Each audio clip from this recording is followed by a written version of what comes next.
महाराष्ट्रात रस्ता न पाहिलेली अनेक गाव आहेत। त्यातलंच एक गाव आहे रायगड जिल्ह्यातल्या महाड तालुक्यातील धनगरवाडी। धनगरवाडी जाण्यासाठी रानावनातून तब्बल 2 तास पायपीट करावी लागते। रस्ता न पाहिलेल्या या गावात लोकशाही मराठी पोहोचले। देशाला स्वातंत्र्य मिळून 75 वर्ष पूर्ण झालेत, मात्र आजही काही गावं आणि वाड्या अविकसित राहिलेल्या आहेत। चला तर मग पाहूया महाड तालुक्यातल्या चिंभावे गावाजवळ असणाऱ्या धनगरवाडीची जीवनगाथा।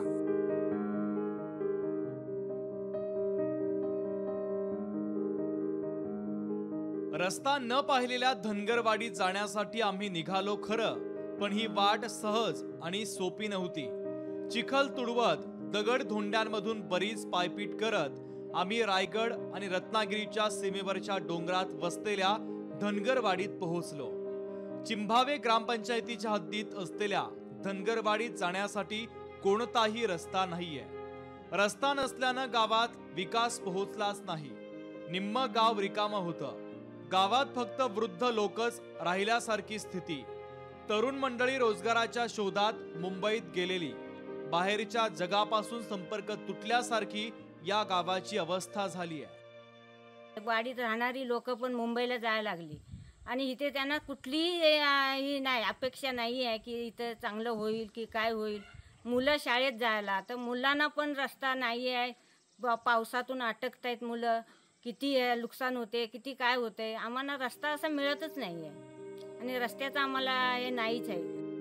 धनगरवाडीत आजारी पडणं हा पण गुन्हा आहे। आजारी माणसाला उचलून किंवा झोळी करून मुख्य रस्त्यापर्यंत न्यावं लागतं। तिथून हॉस्पिटल पर्यंत जाईपर्यंत रुग्ण अर्धमेला होतो। माझी पत्नी आजारी असते, तिला कॅन्सरची बिमारी आहे। तिला आठवड्यातनं 1 दिवस तरी उचलून न्यायला लागते, असे महिन्यातनं 4 वेळा न्यायला लागते। तेव्हा इथं आमचा रस्ता नाही, काय नाही, आमची सोय नाही।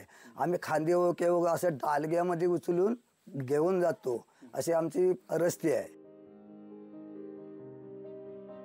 गावात हाताच्या बोटावर मोजण्या एवढेच विद्यार्थी राहिले आहेत। त्या विद्यार्थ्यांनाही शाळा गाठण्यासाठी रोज 2 तासांची पायपीट करावी लागते। पिण्याच्या पाण्याचा प्रश्नही गंभीर आहे। पावसाळ्यात ओढ्याचं पाणी प्यावं लागतं, तर उन्हाळ्यात झऱ्यांचा आधार असतो। बहुतांश तरुण हा मुंबईला गेलेला आहे आणि मुंबईला गेल्यामुळे त्यांची जी काय वयस्कर मंडळी आहे ती इथे आहेत। मी त्याचा एकमेव असा साक्ष आहे की ज्यावेळी एखादा सिलेंडर असेल काय असेल तर ते मला खाली फोन करतात की गाडी येईल, आमच्या इथं बुक ठेवतात आणि मग तिथे ते आम्ही घेतो। जे आमच्याकडनं मदत होईल ती शक्यतो आम्ही करण्याचा प्रयत्न करतो त्यांच्यासाठी।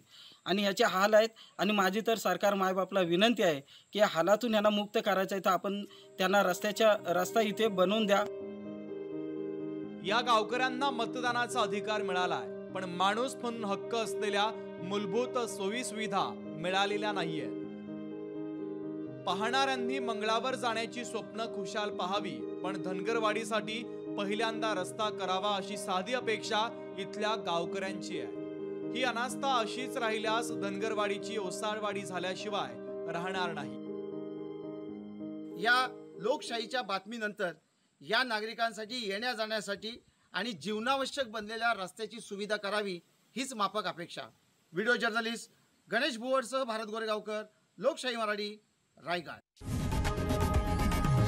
लोकशाही मराठी ऐका, पहा, जागरूक रहा।